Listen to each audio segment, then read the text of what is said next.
Hi, everybody, and welcome to a new episode of Mrs. Pinky Thoughts. I am your host, Ms. Pinkston.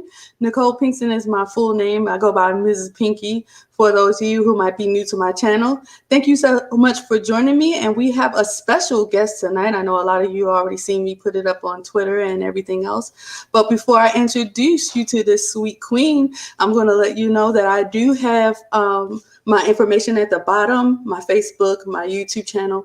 I'm also part of the Conservative.net. And if you feel so blessed by an episode of my show or any of the other episodes, if you ever watched me before, please be so kind and donate to my Cash App or my PayPal that are at the top of the screen. Now, without further ado, we're going to bring in the guest of the hour, Mrs. Sonnie Johnson. How are you doing, ma'am? I am blessed and highly favored. Thank you so much for having me on the show. Thank you so much. We were talking a little bit about why you're not visual behind the scenes. Do you want to go into that just a little bit so the audience know what is going on, and we can just get into everything? Yeah, well, for about the last 4 or 5 years, I've been having very bad skin issues. First, they told me it was eczema. Now they're telling me that it's psoriasis. And so with that, it's a little bit more health-wise, how it's affecting my body and what it's causing to do. And right now, I have a breakout kind of coming across my face. And I don't particularly think that it's very attractive. So I didn't want to be on video. But just know that when everyone's like, why aren't you doing more videos? Why aren't you? Sometimes we do what we can do.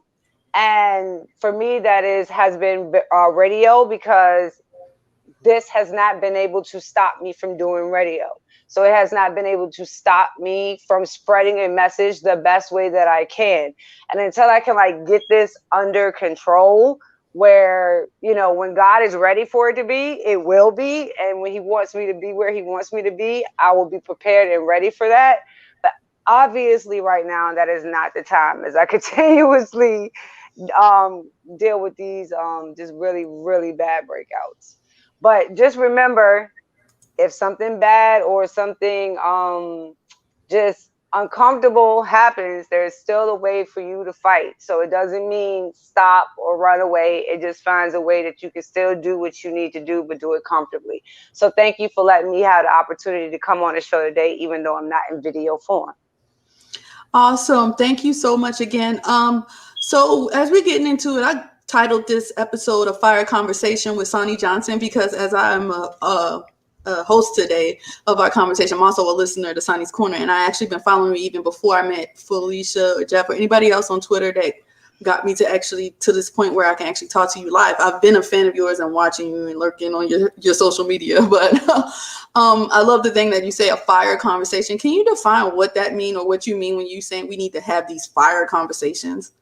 A fire conversation is a conversation that is devoid of talking points and stereotypes, where the people that are involved have chosen voluntary association to walk into that conversation. So it doesn't necessarily mean that they agree on everything or that their ideologies are the same. It's just that they have chosen to have a adult, mature conversation with someone else, and the purpose of that conversation is to inform and to educate, to inspire, and to activate, most of all. I think that to me is the best part, the part where it causes people to activate. So it's not just that I want you to think differently or see differently or have a different perspective. It's about, once you do those things, how are you going to put them into actual practice? You know what I'm saying? So I think that the best way to do that is to give people the kind of conversations that spark their imagination and inspire them to want to go out and have those conversations with other people.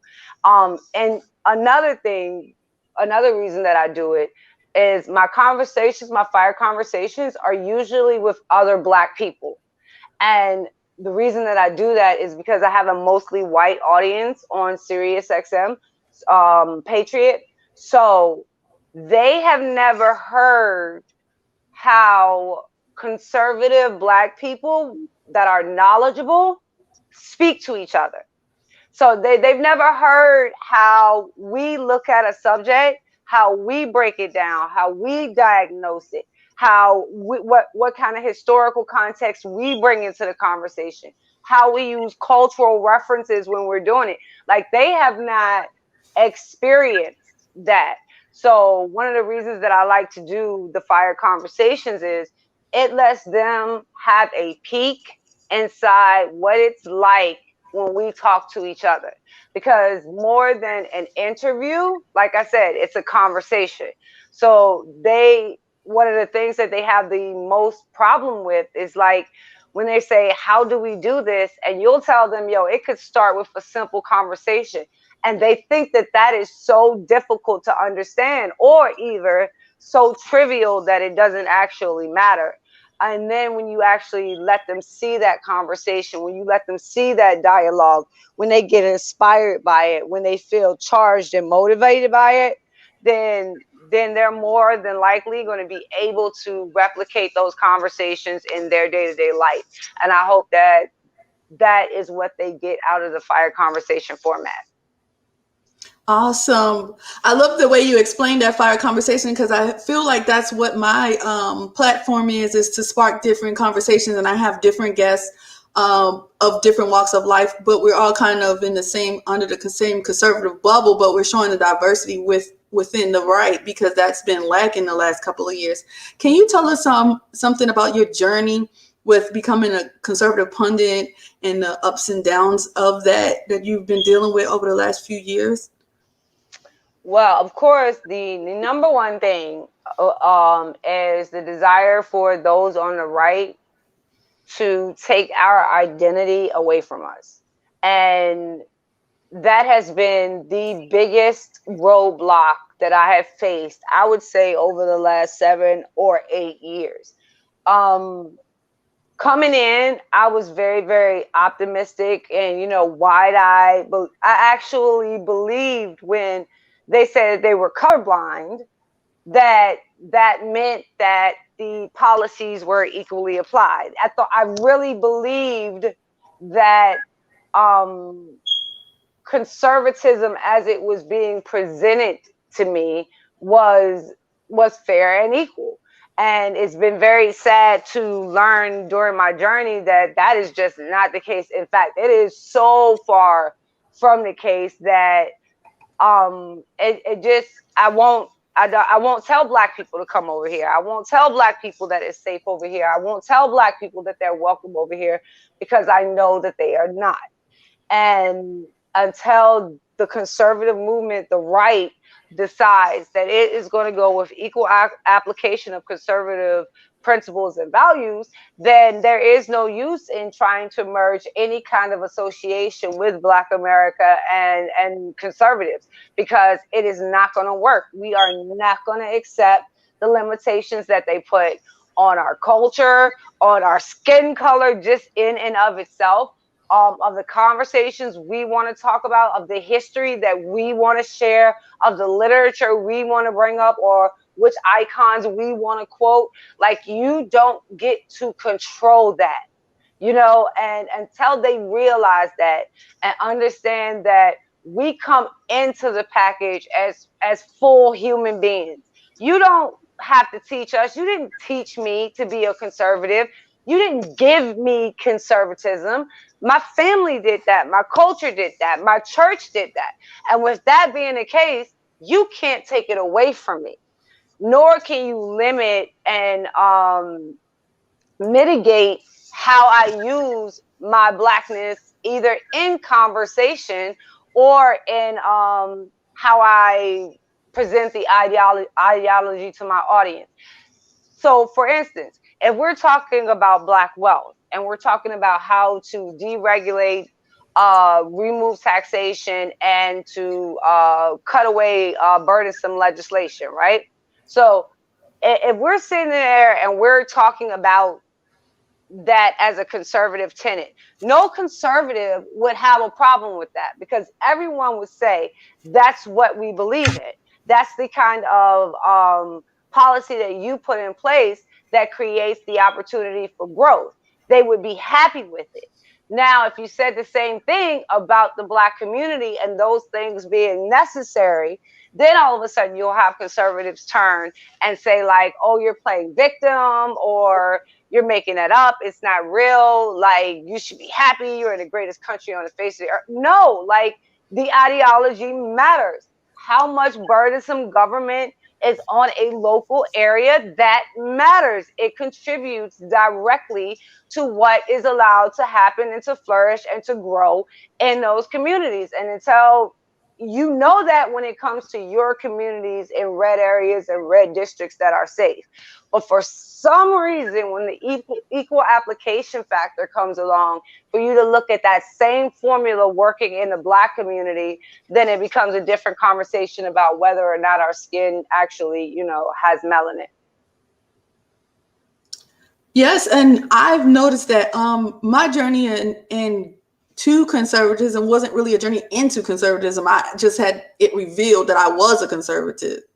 Yeah, because you don't, yeah, because we're not necessarily, it's not even so much that we're not necessarily given the terms.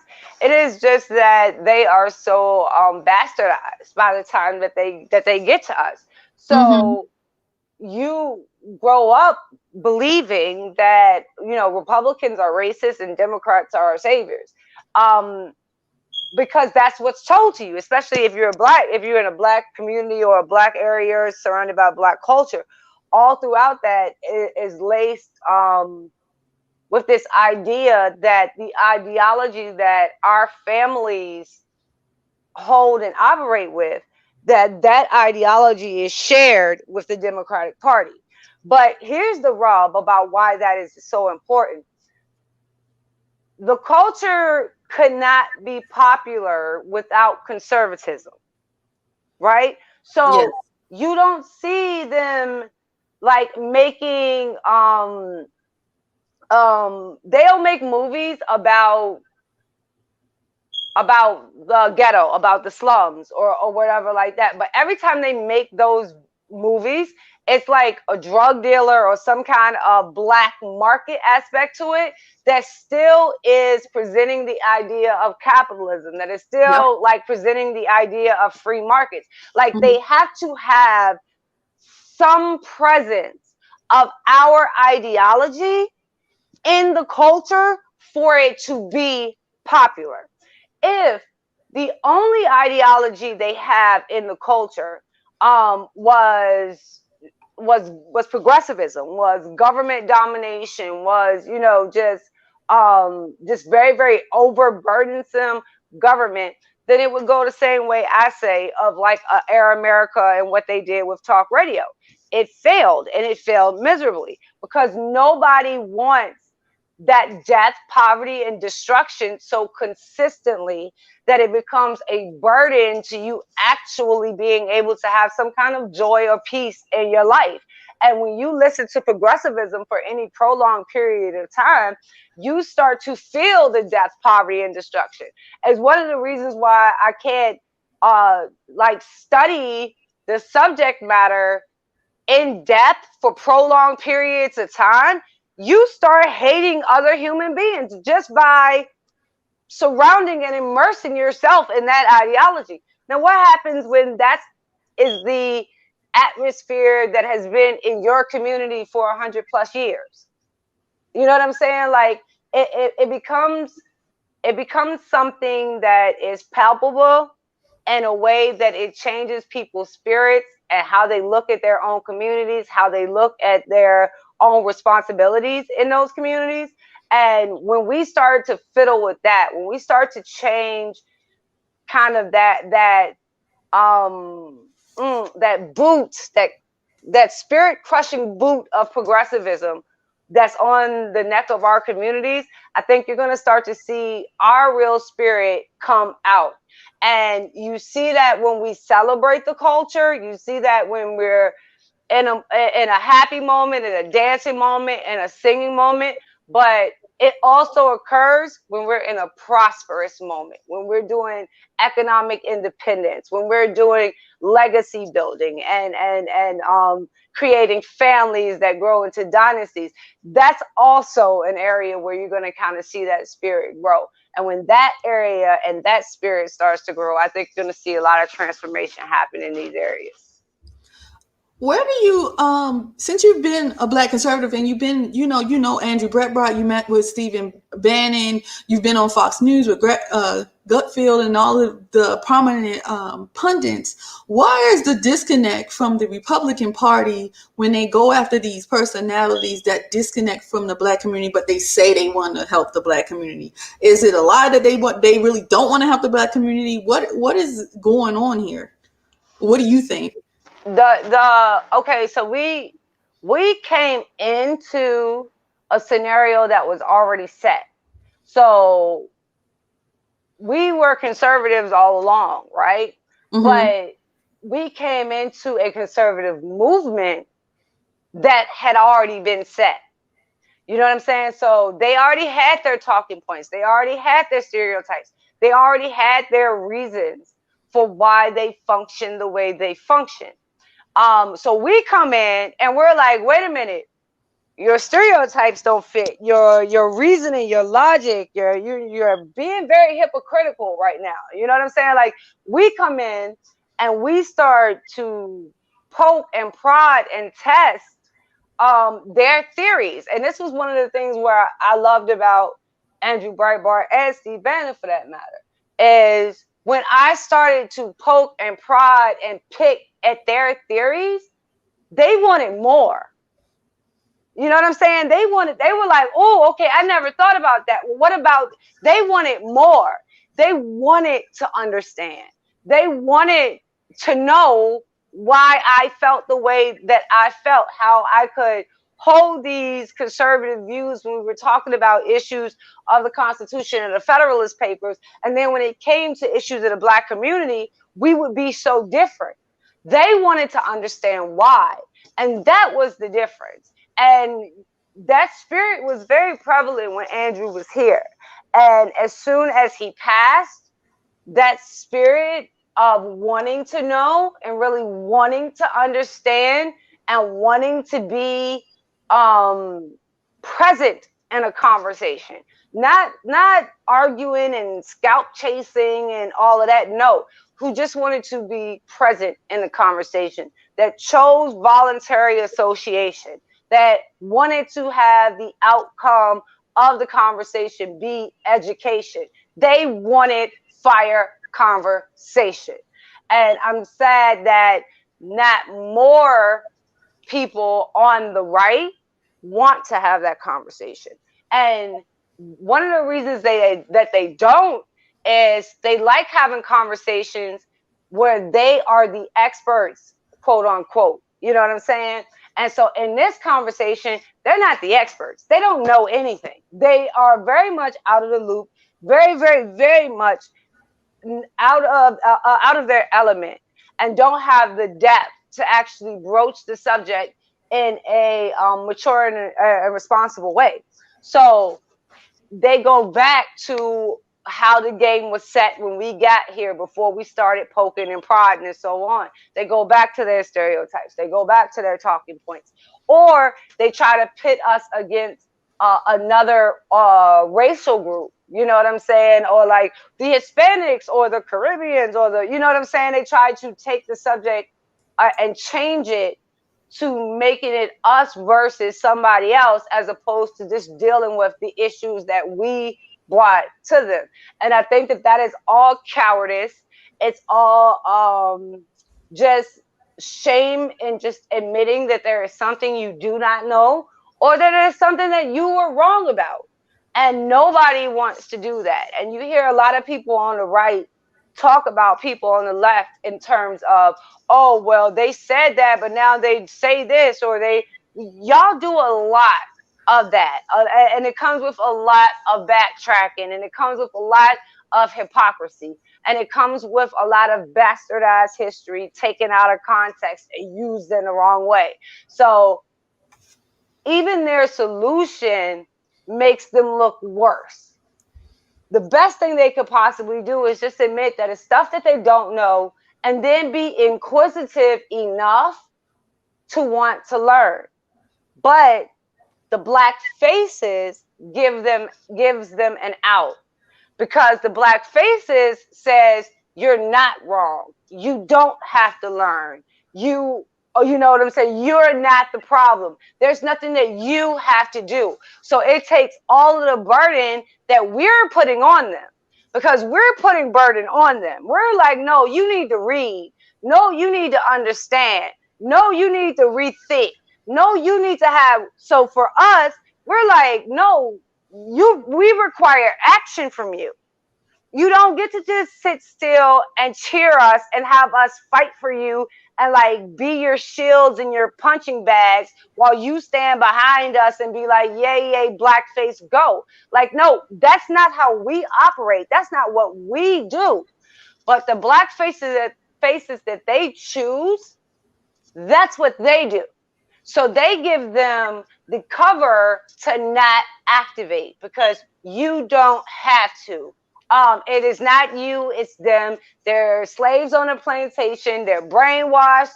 They're trained monkeys and chimpanzees. Whatever it is all shaped and designed for white people not to feel any necessity to actually have conversations with us. And that's where you get a lot of the there are unwinnable districts, or you don't want to go there. Why would we go there? It's worthless going there. It's pointless going there. All of that kind of stems from this bundle of lies that they have been fed for decades, indoctrination they were given by their punditry class, and now they're unable to let go of it, because it's their go-to, it's their knowledge base, it's their intellectual point, it's all they have. So the minute that they decide to give it up, then they have to admit how little they actually know, and they are terrified to do that. Exactly. So, I mean, you could say that they do that because of the power they hold in the dollar. So what keeps you from, like I've even seen it that if I started spitting those talking points, I could have elevated, higher and higher and been, this big star or whatever. And you've been here a lot longer than a lot of us. How did you keep your integrity? How did you keep from the grift? How did you keep from, since you know and you notice what they're doing, how did you keep yourself intact and not lose yourself with the allure of, oh, I want to be, on a winning team. I want Republicans to win. I want conservatism to help our community so bad that you ended up, becoming that blackface, as you put it. Like I said, idealistically, I believe that it would naturally occur. You know what I'm saying? So I really did believe that until Ferguson came. And I was watching Ferguson, and this was like the time of Kevin Jackson and them. And they were on Fox News talking about the black people were animals in the street that needed to be taken down. And I was like, it was after Trayvon Martin happened. I was like, okay, well, maybe what this thing is we were just raised differently, right? And they're punks and they're cowards and they wouldn't fight back. And that's just not how we were raised. We were raised because if I think you're following me as I am walking home, me and you are going to have an issue. I'm not going to just walk home to my residence and let you follow me there. Like, my family is there. That shit is not, excuse my language. That is not going to happen. That is not going to happen. So during Trayvon Martin, I was just like, okay, well, maybe they're just cowards and they really would lead a psychopath back to their house because that's what they would do, So I was like trying to convince myself that what I was seeing with my own eyes wasn't real. But after Ferguson, I could not do that I couldn't do that anymore. And I was very much like, oh, okay, so this is who y'all are. This is what y'all gonna do. These are the people y'all want to hear from because this is the crap that they're gonna say. Got you. So about I think it was maybe 2 or 3 weeks after Ferguson popped off. And I'm talking about, if you remember, like when the riots in Ferguson started, how they were covering it like 24/7. So as soon as you would wake up in the morning, it would be like last night, and then they would start playing all of the video from, you know what I'm saying? And then it would play all day long. So after like 2 or 3 weeks of that, and hearing different black faces come on different news networks, and this isn't just okay. So on the right, they were calling them animals and stuff like that, and then on the left was like, hands up, don't shoot. I was like, wait a minute, that's St. Louis. That's that area. I'm promising you, the black people in that area are not talking about some hands up, don't shoot. You know what I'm saying? Like, all of that was just as fictitious. That was manufactured by the left. That was manufactured by the organization that would later become Black Lives Matter. That chant and the left-wing media's pushing of that narrative, that was all fabricated. That wasn't real either. So you're looking at right-wing news say that we're animals that need to be taken down in the street, and you're looking at the left-wing news saying we're cowards saying hands up, don't shoot. Like, neither one is representing us. Neither one is telling our story. And I was so disillusioned and angry. And I had a speech scheduled for one of the conservative groups. And yeah, I went there and I just laid it bare. It was like one of my first time giving like my Sonnie speech, where most people now would just know as just like my opening rant kind of conversation. I basically, that was the first time that I actually did that, where I was just like, oh no, we ripping the Band-Aid off. We talking about it all. If this is what y'all gonna say about black people, if this is what y'all think about us, if this is how y'all see us as monkeys and animals, then I'm gonna be a monkey and I'm gonna stand up here and I'm gonna speak for the monkeys and you gonna take it. And that became the attitude that I had going forward. If you're going to be disrespectful to black culture, if you're going to be disrespectful to black history, if you're going to degrade and deride black people, then I am going to be that black person that stands in front of you and says, all right, let's go. And we're going to see how you like the end of this when I finish with you. And that's the thing that keeps me going. And then to see it blossoming in people like you, that's what keeps me going. When you can listen to me and be like, okay, because I heard her, now I'm gonna let my voice be heard. That's the stuff that keeps me going. And it always is so funny to me when you guys ask me that question, like, well, how do you keep doing this? And I'm looking at your beautiful, intelligent black selves, like, how can you not see that you are the reason that I keep doing this, you know? And I don't think y'all understand how much y'all feed me. And because I think a lot of y'all think I do a lot of the feeding. Nah, when I can get on Twitter and you and Felicia have it locked down, or Hotep is going on a tear, or Jeff is, you know, bluegrass, banjo playing, whatever Jeff is doing that day. Like, when I can get on and I can see that, and see how all of us are laughing with each other, how we're all retweeting each other, how we're all engaging in each other's conversations and helping to spread the work that each other is doing. Like, we have built something amongst ourselves that is so very special, and it is the reason I keep doing what I'm doing, because I want to continue to see more and more and more and more beautiful faces deciding that it's time for them to be beautiful voices. And I think that is the greatest gift I can be given.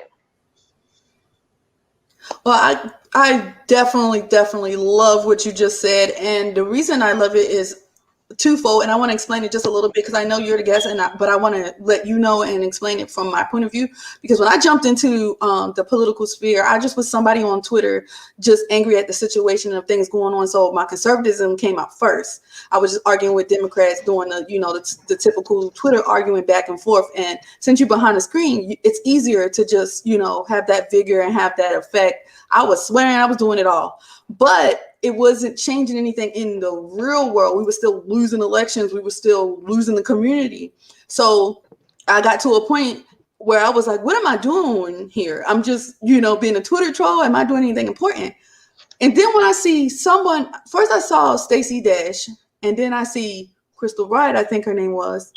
And then I see you say, wait a minute, Black people are not slaves on a plantation. And I pump my brakes. Because before that, I think I sound more like, the Black faces that are giving cover for conservatism, because I'm new to this. I don't really know where I was fitting. And I was like, wait a minute. I never considered my Blackness, my womanhood, my identity inside of this.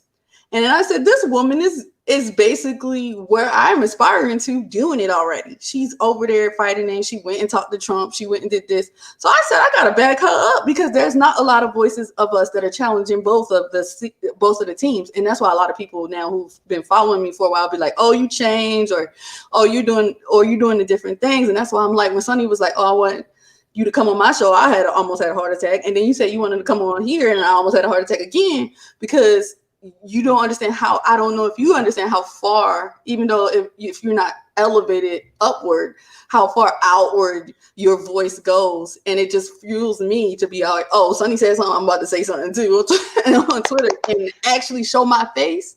It was just MrsPinky85 behind the screen. I think I was like an avatar or something. I didn't even show my face. But then when people are like, are you really Black? Are you a white person acting like a Black person? I'm like, no, I got this, That would have been something I would have been concerned about as well, if I hadn't had so much exposure before. You know what I'm saying? Like, yeah, that's definitely something that I would have had to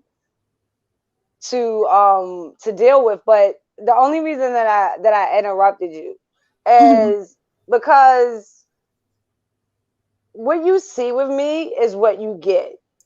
And I think that the lessons that we learned the hard way, we're often told that those lessons aren't important. That all the struggles we went through, like just with life, with situations that were handed to us, not necessarily ones we've created of our own making, but just ones that were put in our path that became unavoidable. You know what I'm saying? Those are the things that make us and create us and turn us into who we naturally are meant to become. But then there is a choice element involved in it. When you choose that, okay, I'm going to stop banging on the Twitter keys and get active. That's the catalyst. You know what I'm saying? Like, that is the spark point. That is the beginning of something great. Because as you say, I push outward. As I push outward, everybody else continues to push outward. So it becomes a bigger ripple than I could ever make on my own. And the beauty about that is we're all conservatives, so we are all very, very individualistic. We are very much in that mode of the individual. We're in that mode of our own thought process, our own principles, and that usually leads us to choosing different subject matter for different reasons. Well, when you can take that network of people and say, okay, this is what you want to do guns, you do guns. You want to talk about single mothers, you do single mothers. You want to talk about history, you do history. And everybody is in their lane, being individuals, doing what they are passionate about. So we're not stepping on each other's toes. There's no need for jealousy and backstabbing and bitterness.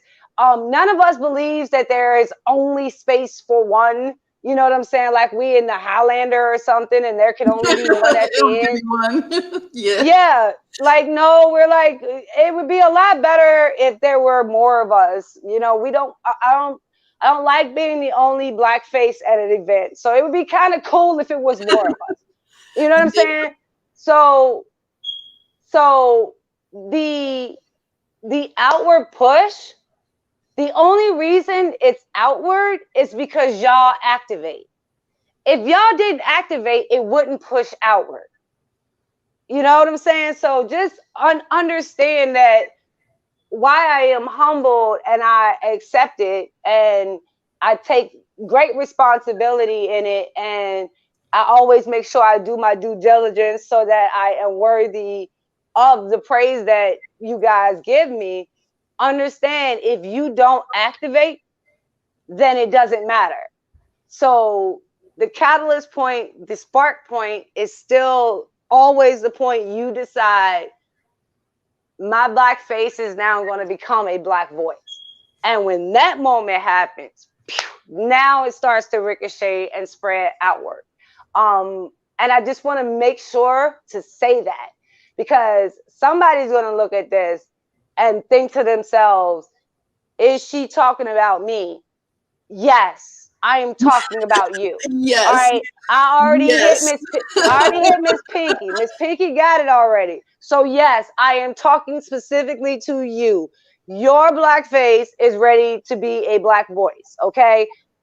Get up, get active. Don't force yourself.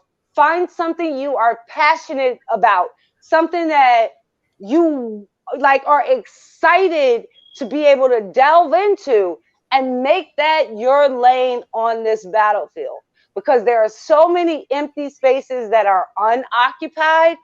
It's very easy for you to come and find where you fit in. And the beautiful thing about it now is when you come, you have a network and a support group that is going to invite you in. We're going to pray over you. We're going to look after you. We're going to support you and offer ourselves as guests on your show as you start to put it together and stuff. We're going to be there to make sure you understand what it looks like when you choose voluntary association with us. So again, you guys become an integral part in all of this. So I just want to make sure I said that very, very clearly and plainly for whoever might be listening and think that I'm not talking about them. Yes, we are definitely. I know that it's you see people with their podcasts, or you see us out there talking, and a lot more people coming up, and you might think that this person is getting popular, that person, but it's not really about that. We're trying to grow this movement. We're trying to, like, I linked up with Felicia and Coach Felicia and Jeff and Greg and all of them, over all these wonderful people over at the Conscious Conservative Movement, because we're trying to elevate more voices. And I don't want it to just be me or just Greg or just Felicia. We're trying to create an army because the Republican Party is not listening. The establishment is not listening. So if we want to change our hoods and our areas where we grow up and where we are not abandoning and not running from, we need this to continue to grow. Like, I see Dr. Nikki's in the comments, and I saw that she started her podcast, which is on Fridays. So I just love that we're able to do that. But getting back to, the fire conversation that we're having, I'm going to have to push you just a tad bit. One of your tweets, you said the other day that you said you weren't be invited back to CPAC, and you said they will not invite me back. What exactly you think the issue is with you with CPAC, or the family that owns CPAC, or the conservative establishment? What do you think their issue with you is, or what do you see the disconnect right there is? Oh, I'm uppity. I'm uppity. Uh-oh, I guess I know what it is. I know what it is. The thing, condescending would be the word. They think that I am very condescending, that I speak down to the audience. And yeah, maybe I do. Like maybe I do, but they're adults. You know what I'm saying? They're adults. And they should be able to take a conversation and understand the context and reasoning behind why it is presented the way that it is presented. So I'll take for instance, when I I got Matt Slap on my show one time, and he won't come back, but I got him on once, and I asked him, I was like, so you have been the leader of the conservative union for like, I think at that point it had been like 26 years or something like that. I was like, so you've been the leader of this for like 26 years now. And he was like, yes.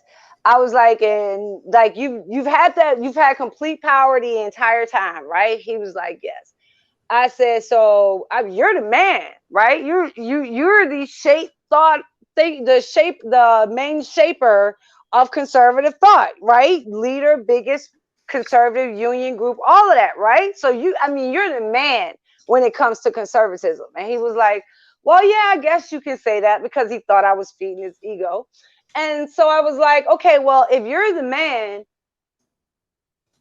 you've lost 90% of the black vote consistently for the entire time of your tenure. Do you take any responsibility for that?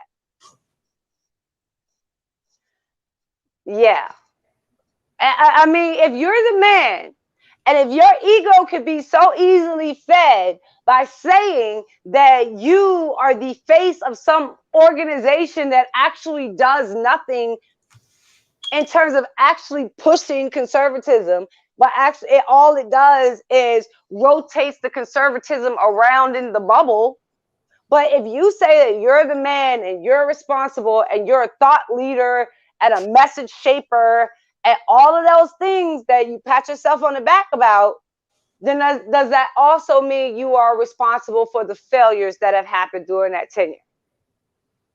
And then all of a sudden, no, I'm not responsible for those failures. You know what I'm saying? Then it becomes a dodging game. And I am now being condescending because I asked you what I thought was a very legitimate, upfront question.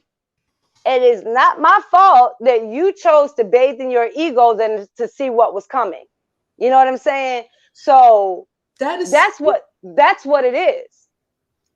That is so crazy. I'm like, you care more about your ego than fixing it. The easier thing would have been like, I'll take responsibility for this. Hey, Sonnie, do you want to help me figure out what we did wrong? And maybe you could be my liaison to help me fix what's going on, since you noticed that there was a problem. I mean, we all take the L. We all take the L. It doesn't matter if you're one of the black faces that are, elevated, or you one of the black faces who are on the outside, or we're all Team Red that are getting the L. So it doesn't make sense to me as someone who's been in a leadership position in the military, and as someone on the outside kind of looking in as not, in the echelon of everything. It doesn't make any sense to me unless you just. In that moment, they automatically assume that you're a Democrat or you're a leftist, and you're, you know what I'm saying? They automatically assume, because they think to themselves, there could be no way you could dare question me and be a Republican. And that's why I specifically use the word uppity to describe it, because like if you watch like the old black and white movies, and kind of how the white people carried themselves and really believed that their stature put them in such a position that they were above reproach. Like they were above being questioned or above being challenged, intellectually, especially by someone that they deemed their lesser. You know what I'm saying? And then the word that they would use for that would be, you know, one of those people that they would be uppity. So I use that word specifically because um, progressivism used it as a cultural reference to describe itself. And if nothing else, I do love taking progressive words to use to my own advantage. So in this case, I can use it against conservatives and let them understand that their behavior is very progressive in nature, especially when they run around talking about personal responsibility up until the second you expect them to take personal responsibility for their for their failures. So if you don't like that and you think that somehow that makes me condescending, then I'm okay with being uppity. I'm fine and I'll take it. And the idea of burning bridges, I don't burn bridges. I think you burn bridges by being a foul person, by doing you know, by not moving respectfully and properly and treating others with grace, and just betraying or, you know, not living up to the standard that you set for a specific kind of relationship or situation, whatever. I think that that's when you burn bridges, when you destroy someone's trust in you, their faith in you. That's when you burn bridges. But when you speak the truth and the other person can't take it, if that bridge gets burned, that's not me burning a bridge. That's the ignorant person on the other side burning that bridge. And I'm going to take that as God's protection over me. He didn't want my island to be connected to that island, so he destroyed the bridge. And I'm going to walk as the kind of person that when people meet me, I leave them with a, like I said, either a spirit of I learned something, so it's going to be an educational spirit, inspired spirit, something along those lines. But I never leave anyone feeling like I am the one that burnt the bridge for just not being a person of quality, you know what I'm saying, as far as how I treat other people, how I carry myself, how I value relationships. I think that those areas are much more important when it comes to these situations than those people who cannot take a black person that knows what they're talking about and can actually speak up and defend their position, and then they run and call it a bridge burnt. No, that's not a bridge burnt. That's God's protection, and I'll take it. Yes, because I seen it as I was coming up on Twitter and I was attacking the left and going at their throats and taking scalps, that my popularity was going up. And then as soon as I was like, but I'm black and American, that's when it was like halted. Tell us a little bit about how you mix your blackness in with your conservatism, how you love the hip hop culture and you talk about hip hop a lot, how you were able to infuse the two and still able to preach conservative principles and share conservatism with the community. Conservatism is ours. Yes. It belongs to us. It was with us way, way, way, way before the conservatives that currently use it as their mantra. You know what I'm saying? So if you ask a modern day conservative where they get their conservatism now, be it there will be a couple that will have different answers, and I intelligent conservatives that really, really have dived deep into the subject matter. So we're going to excuse that small section because it is a small section. So we're going to kind of excuse that small section from this conversation. But for the larger portion, It's either going to go back to like Buckley or it's going to go back to Reagan, and kind of that area, the era. And the reason that they do that is because anything after that can be considered post-racial in their mind. In their mind, now that the 64 Civil Rights Act had been passed, and schools had been desegregated, and there was no more white and black fountains, that now we were in a post-racial America, and that they could carry their conversation in a post-racial way. And that's where they came up kind of with the idea of being colorblind about everything, thinking that they could just, erase it from the entire conversation. Well, our conservatism, Black conservatism, goes back to like Frederick Douglass and him saying, don't do nothing with the Black man. If we can't do for ourselves, then let us fall. But you keep doing, you know what I'm saying? Our conservatism goes back to that. Our conservatism goes back to Booker T. Washington and Carter Woodson, coming all the way up to Malcolm X. Like, our conservatism has a rich, deep-rooted history in America long before Buckley or Reagan. So you're not going to tell me that I am coming in to something that does not belong to me, because no, it does belong to me. And I don't have to use white faces to describe what it looks like. I don't have to use white faces to describe its success.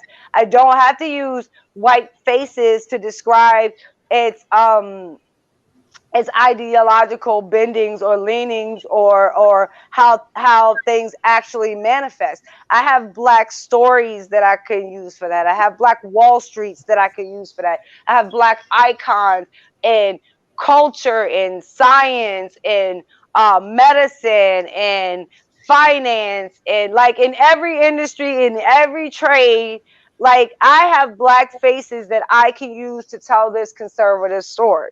So as long as I have that, like, you're not going to tell me I have to whitewash my conservatism. I have to erase, delete, manipulate, bastardize my conservatism. I don't. My conservatism is completely Black. Now, can I overlayer it with some areas of white life? Of course. But I can also tell the entire story of conservatism in America using only Black faces. So with that being the case, no, you're not going to take it away. You're not going to erase it. Matter of fact, I'm going to talk about it so consistently that it will become burned in your mind and you won't be able to forget it. And that's kind of the approach that I started to take. And really understanding that you can't be mad at people for things that they haven't learned. You can only get mad once you have introduced them to the information and they refuse to accept it. So I want to be the one that continues to introduce them to the information, introduce them to the history, let them see it, and understand that that's what American history looks like. You know what I'm saying? If you can't tell our story removing the race, you can't tell our story without the black and white label. You cannot do it. It is not possible. So let's stop trying and let's tell our history the right way. Let's prove we can love our country with all of her bruises just the way she is. And we can actually get to a point where we can celebrate her history as opposed to weaponizing it against each other and using it to further divide and separate us on areas where we have a lot of commonality if we actually got to the fire conversation part of the discussion. So that's why I make sure that history is an integral part in everything that I do. Because it's one of the pillars. I have 4 pillars that I think are very, very influential at any set or group of people. These 4 pillars are basically everything, and that is history, culture, community, and faith. If you challenge, break, or manipulate all four pillars simultaneously, you can completely indoctrinate and change the entire atmosphere of any set of people. Once you have disrupted their faith, their community, their culture, and their history, they become easily shaped by whatever messaging that you want to put in. So that's one of the reasons why I make sure history is one of the pillars that has been broken, that needs to be repaired. And another one of the pillars that I think that has been uh, completely misdiagnosed in terms of its importance and its presence is the culture. And I don't ever say Black culture. I say hip hop culture because that's my culture. There are different aspects of Black culture that don't necessarily involve hip hop. And we are not monolithic. We are not all the same. I'm not saying that every Black person has to like hip hop, but I am saying that a vast majority of us do. And Mm-hmm. it shaped who we were. It became a soundtrack for our lives. We can remember important events and dates and things that happened to us according to a hip hop song that was playing in the background, or whether you were like a teenager like me when Mary J. Blige was first coming out and she was like singing the soundtrack to your life, you know, like you can't separate that from us. Like you can't, because that is where we got all of those hard knock lessons. Those are where we learned everything the hard way, got the bruises from it, and then had to make sure we didn't repeat the next time. Those were the moments that life bit us in our behinds, and we decided to be either angry or to be responsive and to go out and solve the problem. Whatever emotion was attached to it, the culture helped us to deal with it, um to not feel like we were so alone in some moments where we wanted to be lonely.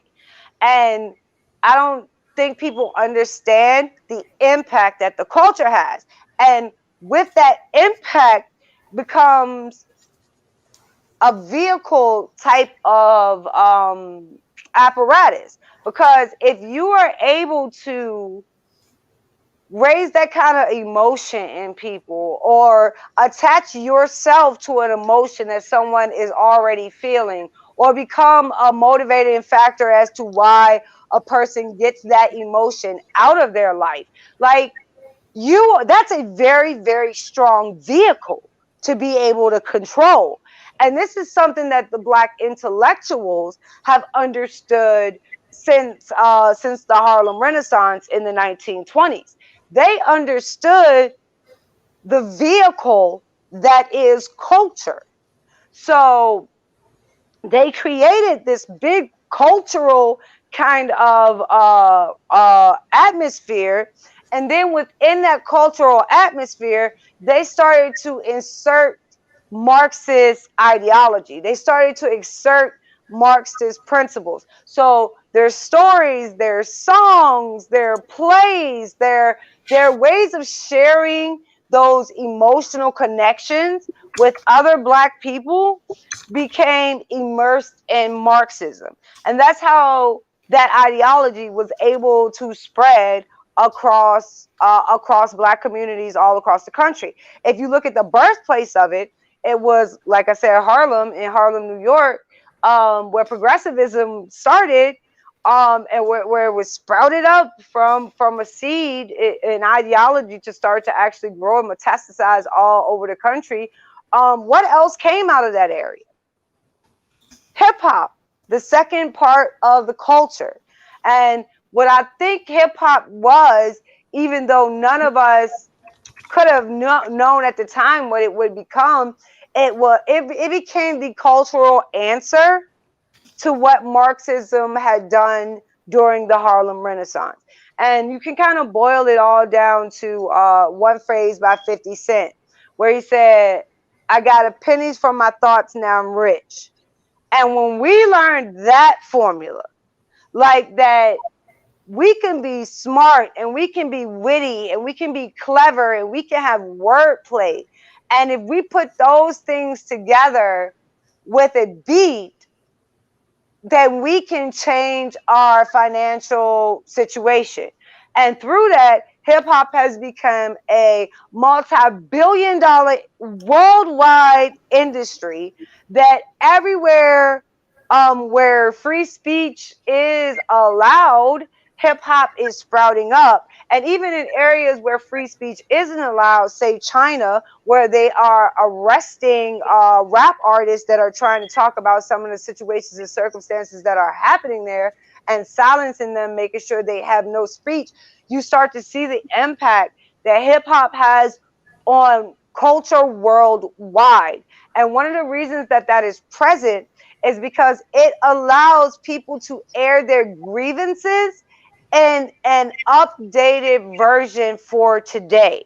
So if you think back, like when we would read history books and stuff, and they would tell us about the bards, and the bards would be the people that had their box out on the street, and they would like be yelling all the news out, or they would tell the story of the king's great victory in war so that the people would know, or they would introduce some hero on the battlefield, and he killed 700 men just by himself, and they make the story so grand. But rappers became the modern day bards, where they were telling America's story. Like, this is what your underbelly looks like. This is what the areas look like that you don't want to go to. This is what it looks like when you have an ideology that is hell-bent on breaking people's spirit. Here, let me give you a dose of it. This is what it looks like. So if you start to look at it, they were talking about how bad the schools were, how bad the job opportunities were, how overburdensome the police were, and just complaining about a lot of the day-to-day situations that was making life difficult for them. Us as conservatives understanding that the majority of the problems that they're complaining about are local level problems that are controlled by their mayor and their city council, that kind of section of government. We should have been able to decipher that that is who they were talking about. Those same people were the ones that created the problems. These people are telling us that the problems are here, that the problems exist, explaining exactly what they are. Now we can come in and have a conservative solution for those problems. And no conservative solution ever showed up. So in the absence of solution, what did we do? Okay, we just continued to build and to grow. So we went through from that kind of protest phase that happened in the beginning when we were being very open about our situation and what was going on and how we felt about it. We started to move into, okay, we're not going to just talk about it and talk about it and talk about it. We're going to move on it, and we're going to do it capitalistically. And you start to see, like I said, this multi-billion-dollar worldwide industry start to grow itself and start to develop and really start to flourish. And this is kind of when I got into politics, around the time of the Bush tax cuts. And well, not when I got in, but when I started paying attention and really started to educate myself, was around the time of the Bush tax cuts. And if you remember during that time period, all of the rappers like had their own clothing line. They had their own liquor line. They were opening their own restaurants. They were at that period of time, the idea of diversification was first and foremost kind of in the mind of hip hop. So with the Bush tax cuts and money being a lot more fluid and moving around, it began to move around and to flow around for us, and the culture became a vehicle for what? For conservative ideology. Again, the conservatives missed it. They're not paying attention because they're not looking at that element of hip hop and how it's moving, how it's flourishing, how it's growing. The only thing that they were able to concentrate on were like the NWA, fuck the police. You know what I'm saying? So, oh, if you're going to say that, then all of hip hop must be bad. So time after time after time, they missed the actual messages that were coming from the culture saying like, this is what progressives have done to us. We don't want this anymore. We reject this outright. We've chosen capitalism. We've chosen to start building our families and creating legacies, diversifying our portfolios, going back to our communities, putting in charter schools, giving scholarships away, getting people trained towards trade schools or teaching them economic skills. There's so many rappers doing so many things in so many different ways, whether even it's either creating entrepreneur incubators for people to have space to be able to come in and try to create a company from scratch along with other people that, you know, kind of like the group that we've built for ourselves for help and support. They have those groups for them for help and support. So hip hop has become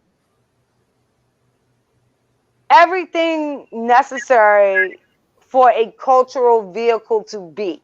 The only thing that is missing is a willing and present conservative intellectual presence that is willing to choose voluntary association with what we have already built. And just saying that immediately, white conservatives will be like, whoa, it's violence, it's drugs, it's sex. And I'm just like, okay, and you're racist and you're a bigot and you're everything that they say about you.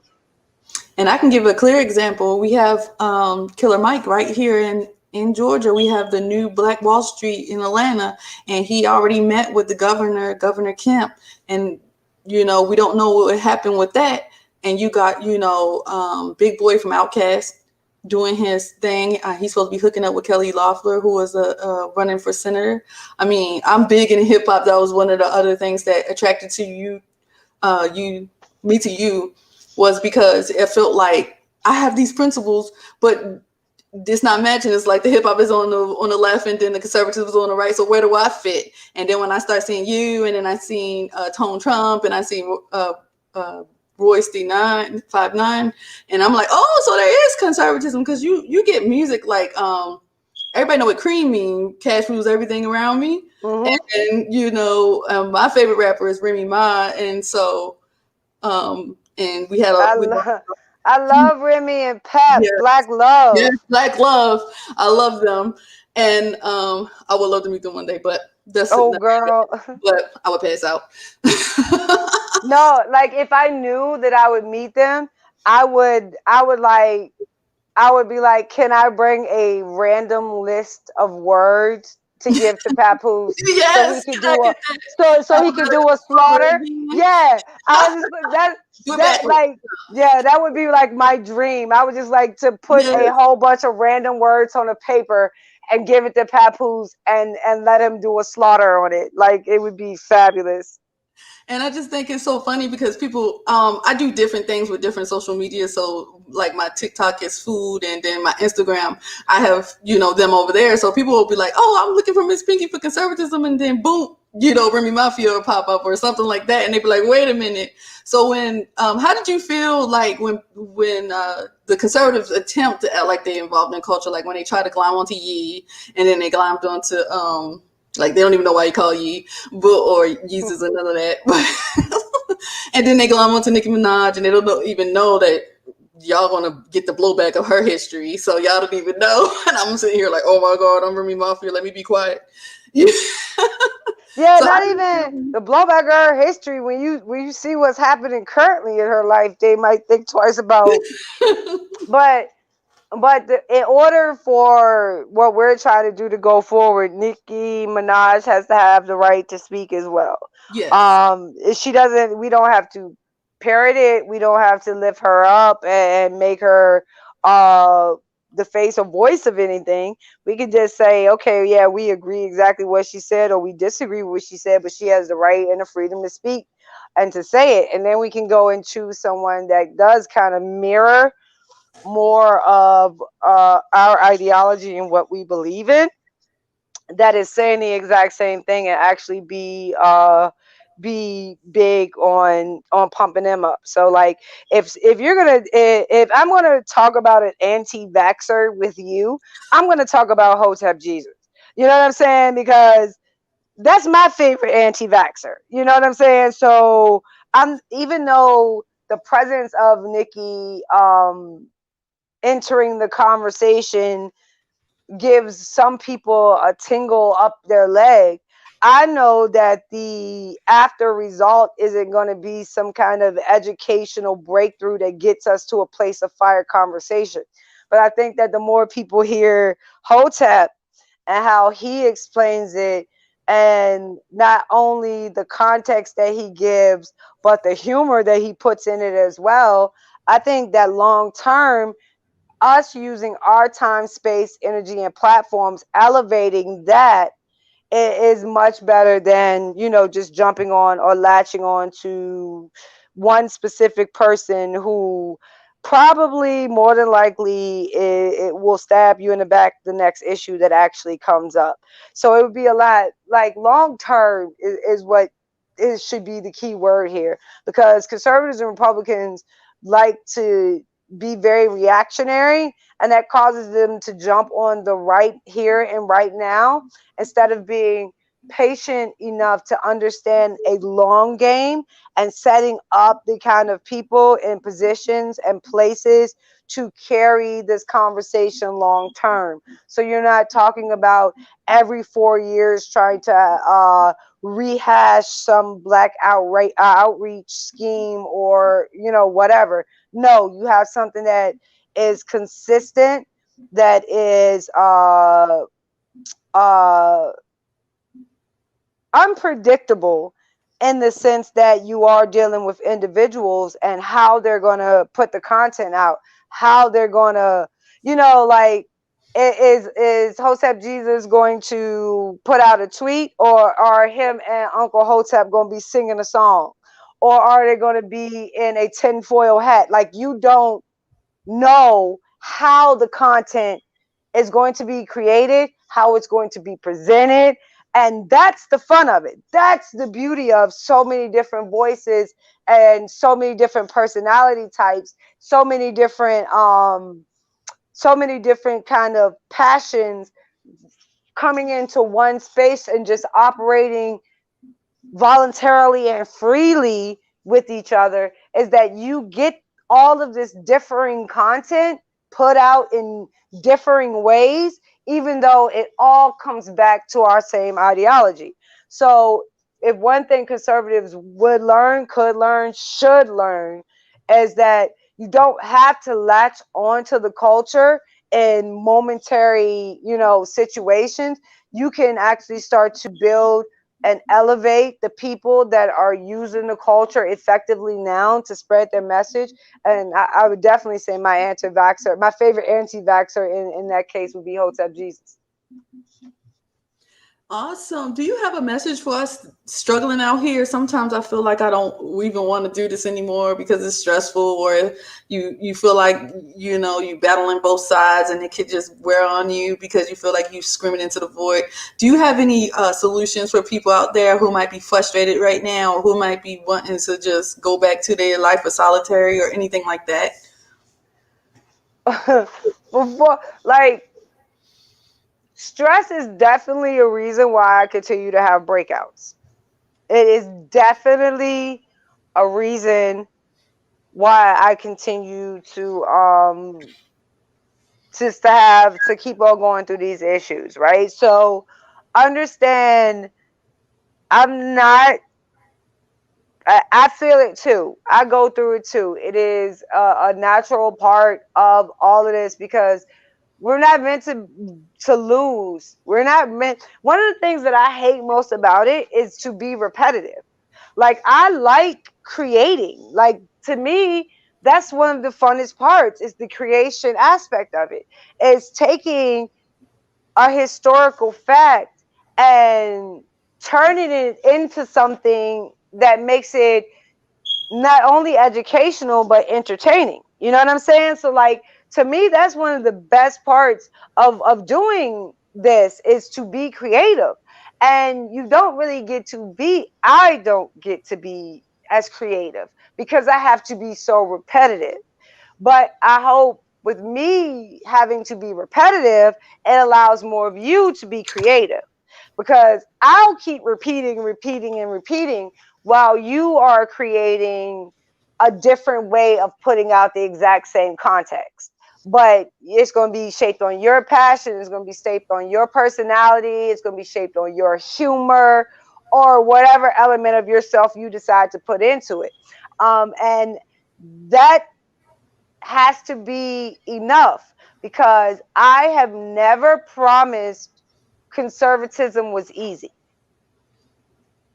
So if you have listened to me and been inspired by me, I have never once told you this would be easy.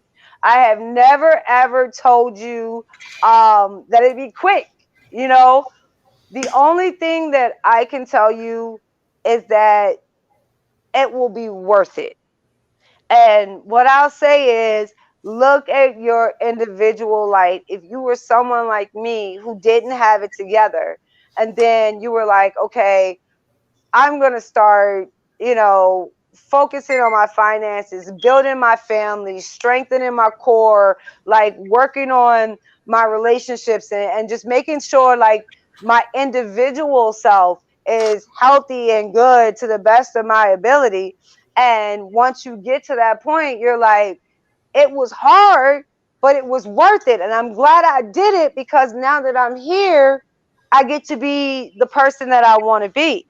Well, I would say that exact same feeling that most of us have experienced in our real lives, in our personal individual lives, not anything to do with politics, just life itself. We know what that feeling is. That's the feeling that's going to be on the outside of this.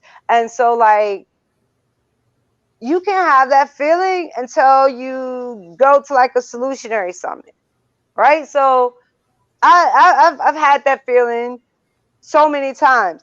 This is the first time that I've ever went to an event where it didn't drain the life out of me afterwards. Like, I didn't feel tired of answering the same questions or having the same conversations, or just like it didn't make me feel tired for the work. It made me feel excited about it, because I was able to hear opinions that I didn't agree with, but I could understand the perspectives that they came from. Then I was able to cheer for people that were able to say things in a way where I think I'm pretty good at shaping a message, but they were able to say things in a way that I wouldn't been able to say it, or wouldn't be able to shape it, or necessarily wouldn't put in the perspective that they put it in.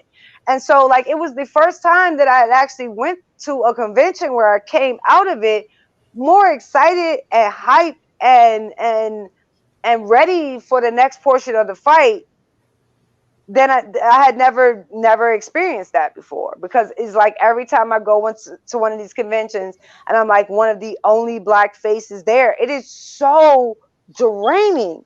So the reason that I say all of that is, you got to take the moments where the victories happen. And if you wonder why, I would say yes, like you said, where you said, I don't even know why you would come on my show. I hope you take this as one victory for you to keep going. That's one of the reasons why. That's one of the reasons why I say yes. And everybody says that to me. They're like, well, you're Sonnie. I didn't think you would actually come. Okay, well, if I do come, when you get frustrated, can you remember you had Sonnie on your show? And let that hype you up. And let that say, you know what? Look how far I've gotten this fast. That now, okay, Sonnie is a fan of mine at this point. She wants to come to my show at this point. Take those victories and let them be enough till you get to the next one. And till you get to the next one. So one day you're going to go in front of Trump and you're going to tell him what he needs to hear. And then the next you're going to get it in front of Slap and you're going to tell him what he needs to hear. The next you're going to be on Fox. But in between those, you're going to get frustrated a lot. Yeah. But can you get to those moments where you feel good, where you get to do the work the way you want to do it? Accept those as it was worth it, but understanding it's not done, it's not finished. I'm going to have to go through more, but then I'm going to have another one of those moments where it's like, okay, this was all worth it. I guarantee you the moments of this was all worth it, they will come to you if you're looking for them, and they will give you strength, they will feed you. Understand it. And the second thing I will say is stay a part of the network, stay a part of the group. Days when you don't feel inspired, let Felicia inspire. And you sit back and retweet or let Jeff inspire. I do it all the time. I do it to you guys all the time. Is days that I get on and you guys are killing it, and I'm like, oh, I'm not gonna even say nothing because they're killing it. And then there's other days that I get on where I'm not feeling very optimistic, and I start reading your timeline, and I'm like, oh, holy, whoa, Pinky got it. And now all of a sudden I'm looking at it differently. So I would just say, I know it happens. I know it's real. We are humans. We have emotions that can't be changed or differed. But just know in the end, what we're working for, what we want to see, the people we're working for, the people we want to see healed and growing and thriving, those people are worth it. So I hope that if nothing else, we can remember that the people we are fighting for, they are worth it. And the little victories will come, but that big reason why has to stay in the front of your in your mind at all times, that there are real consequences for what we're trying to do here. It's not a small trivial thing.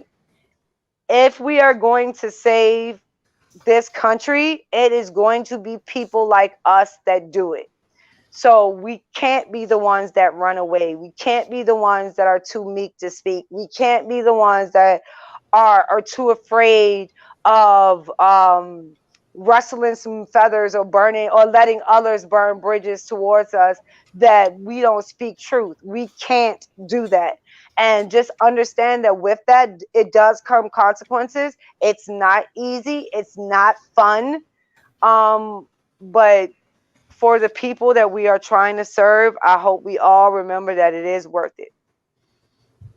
Awesome. She just killed that last segment. So I actually want to end it on that. But I want to say one thing before I get you up out of here and get you guys up out of here. There's a reason why we're on a Monday show. Usually, if you look at the bottom, it says Tuesdays at 7 p.m. And there's a reason why we're doing this today. Do you mind if I let them know what tomorrow is?